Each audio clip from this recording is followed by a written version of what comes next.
Communication is an important part of our everyday lives. Sometimes it succeeds, but sometimes it fails.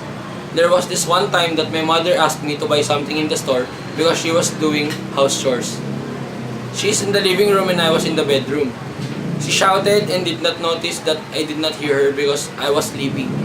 So she waited and waited until she finally came to my room, and only to find out that I was fast asleep.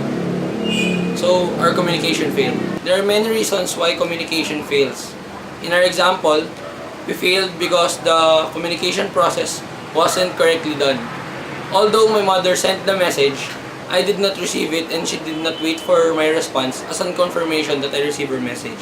So it resulted into waste of time and effort. When communication fails, there are many solutions. In our example, it can be that my mother can wait the response so that she can confirm or make sure that I receive her message.